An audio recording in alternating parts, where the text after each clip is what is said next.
Produced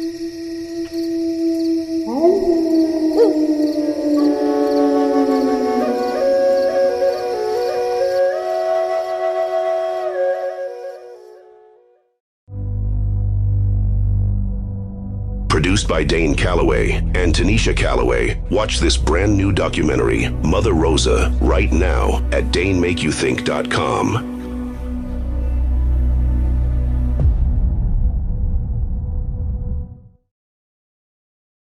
The historical background of Juneteenth, how it correlates with the Civil War, and its true meaning, which has not been openly revealed.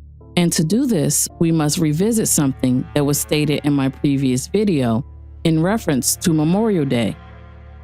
How do you control the trade for a group of people, do them wrong, and then get them to continue to work for you?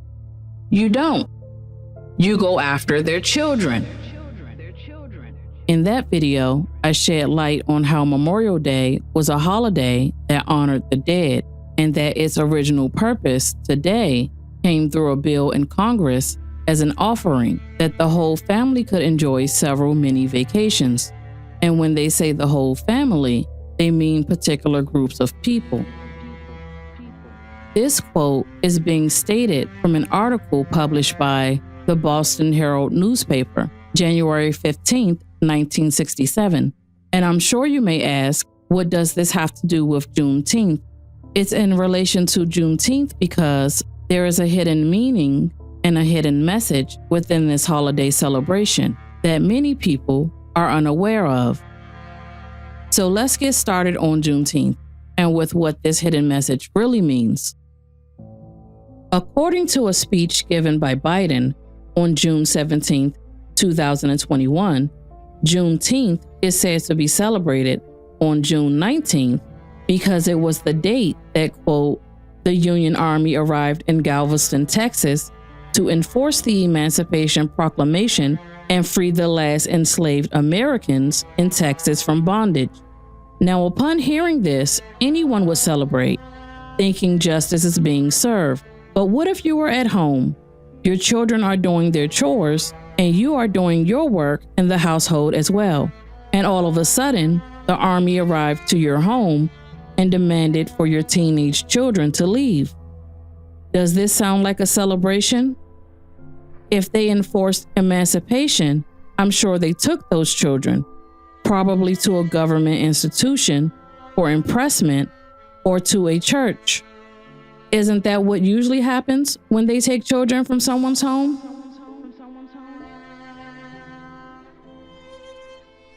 Those children are no longer united with their original tribe.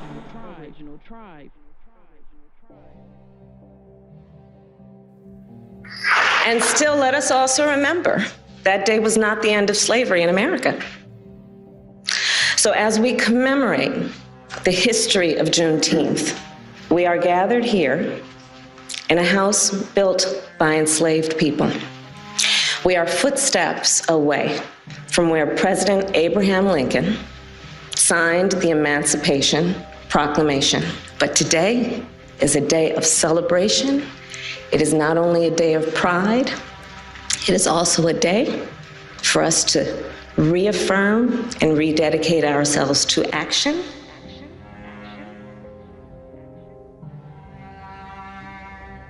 And with that, I say, happy Juneteenth, everybody.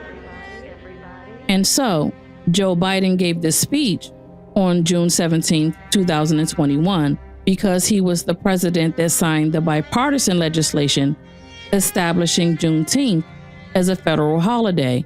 Within the speech that he gave, Biden mentions how they are launching aggressive efforts to assist with the housing for Black American families.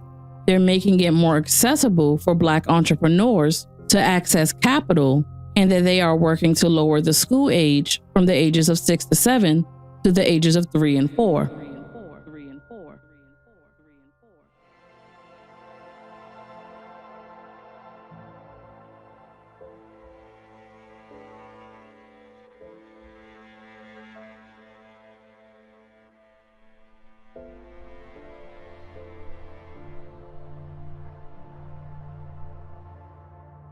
Many consider you the grandmother of Juneteenth.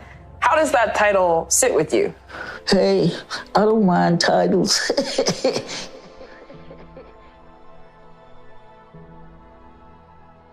For years, Lee advocated for Juneteenth to become a federal holiday, inspired by her own family's celebrations.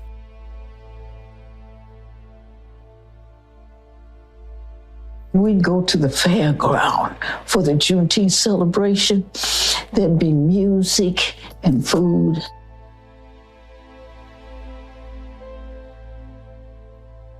My parents had just bought a house and my mom had it fixed up so nice. But people started gathering. What kind of people? All kinds. It was a white mob.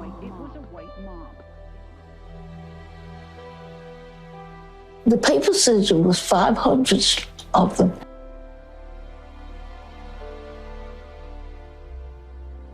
And my dad came home with a gun and the police were there and told my dad, if you bust a cap, we'll let this mob have you.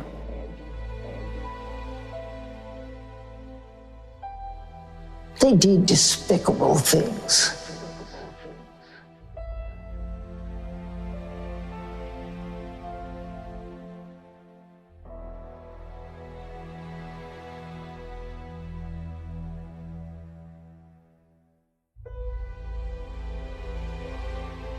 The truth is, it's simply not enough just to commemorate Juneteenth.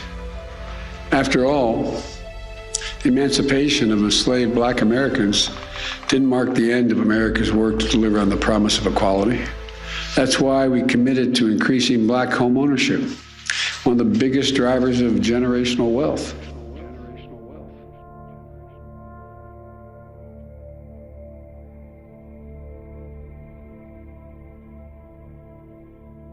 Damn, that's crazy.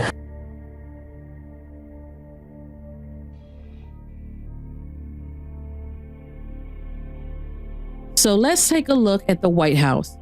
Coincidentally, this year, the White House chose to have their Juneteenth concert in celebration of community, culture, and music on Juneteenth, also known as June 10th.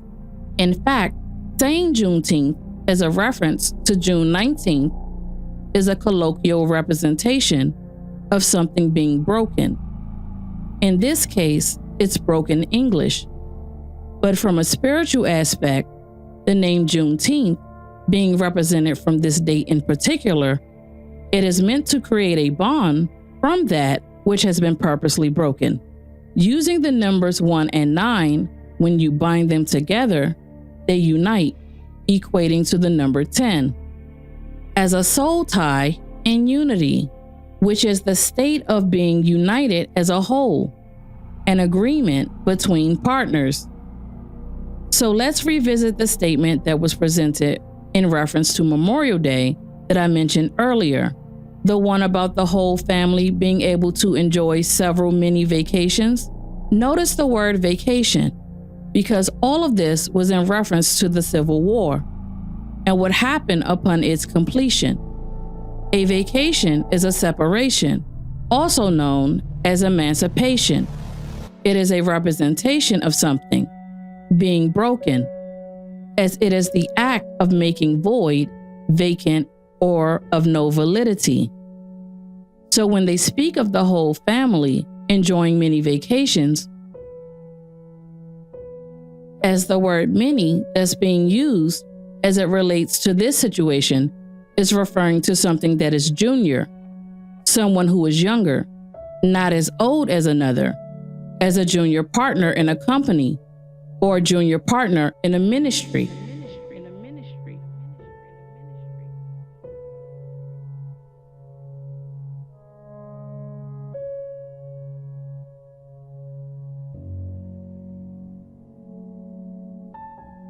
May be wondering why you're here. We need volunteers. Nice work, gentlemen. The word June is not only relative to junior, but it is also in relation to the soul.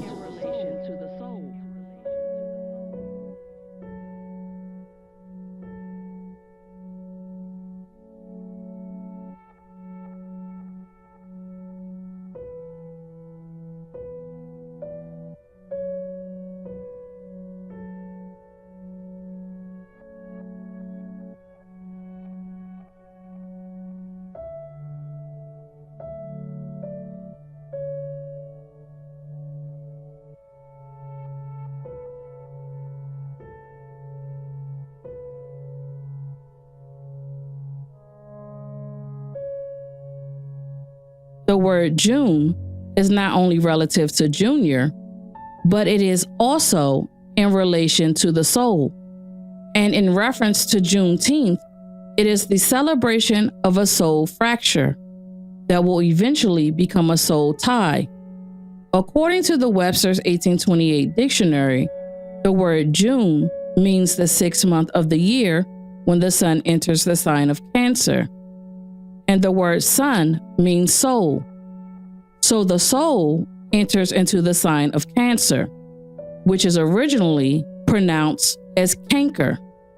Look, they have it written right here.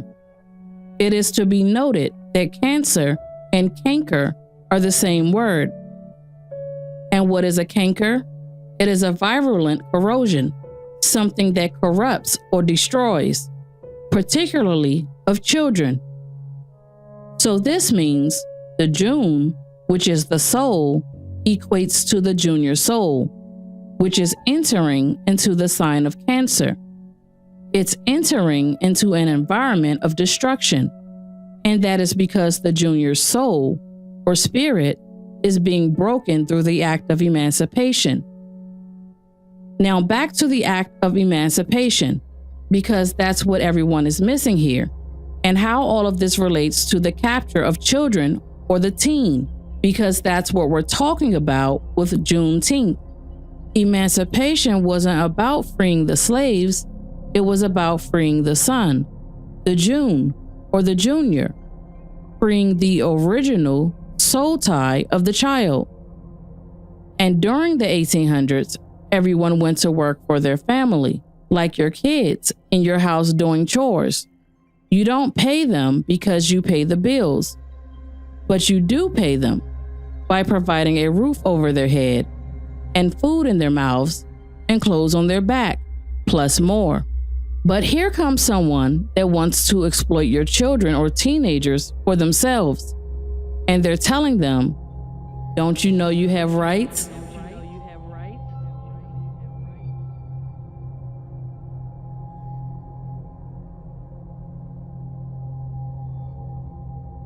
As it was the affirmation of what was desired.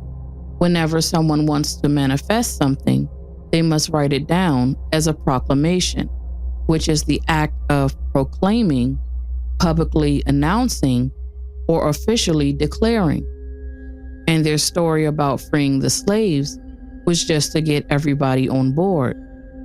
So they were proclaiming what they were going to do, and then they took divisive action, because the definition of emancipation is to set a son free from subjection to his father and give him the capacity of managing his own affairs.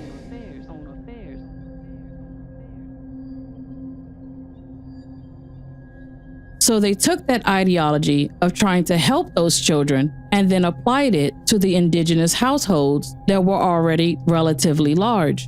The difference is our children were our children and not orphans. The Union was doing this because they were suffering and in need of able bodies to work in industry. And what made the Union think that this plan would work from the start? The Virginia Company was desperate for child labor and went to great lengths to import unwilling youths. Second, while it is not clear whether or not they had parents, these children certainly immigrated without them and were placed in the custody of the masters to whom they were apprenticed. And third, neither the Virginia colonists nor the English showed any concern for the best interests of these children, nor, for that matter, for basic due process before punishment rights guaranteed adult Englishmen, but apparently not children. I brought this up because this is held by Berkeley law, stating this was happening in 1620. Okay? I'm very familiar with that. That the 100 children went to James City.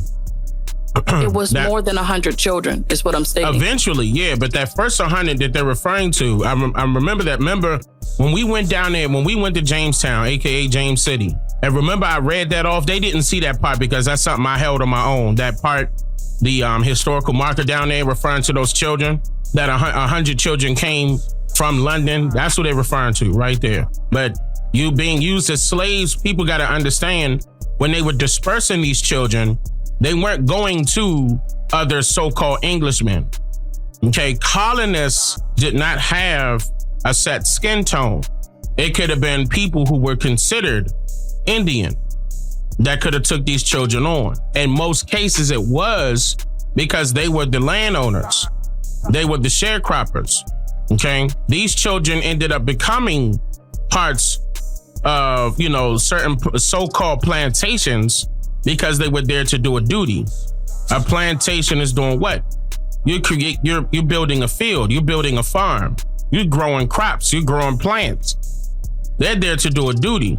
And they had to do it regardless if they wanted to or not. Yeah, away from their parents. They kept sending children. That's correct. They knew that was going to work. Another reason why they were sending children and who they were sending them to were these people who were called the Reeve. The what? The Reeve. Threve? The Reeve. R-E-E-V-E. Okay. That sounds familiar.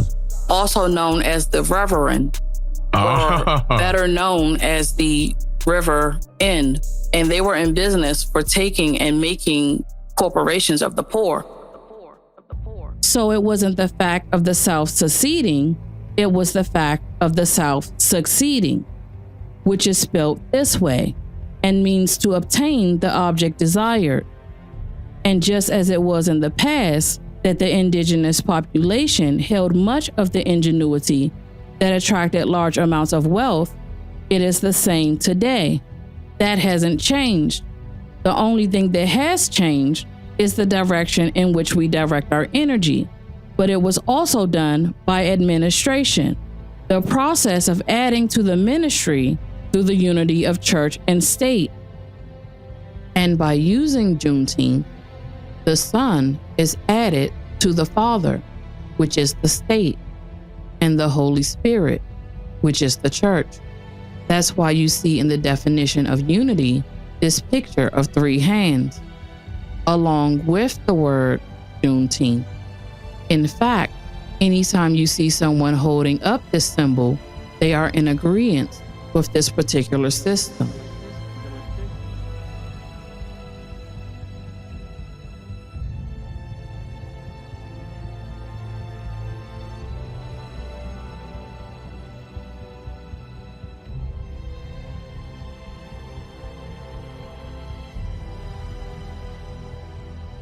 What they are celebrating is their ability to take our ancestors' inheritance of generational wealth by taking their children and teens, who they refer to as slaves, and by making them promises, they were able to send those same children and teens right back into slavery under a different name as an employee. So as we commemorate the history of Juneteenth, we are gathered here in a house built by enslaved people. We are footsteps away from where President Abraham Lincoln signed the Emancipation Proclamation. But today is a day of celebration. It is not only a day of pride, it is also a day for us to reaffirm and rededicate ourselves to action. And still, let us also remember that day was not the end of slavery in America. And with that, I say, happy Juneteenth, everybody.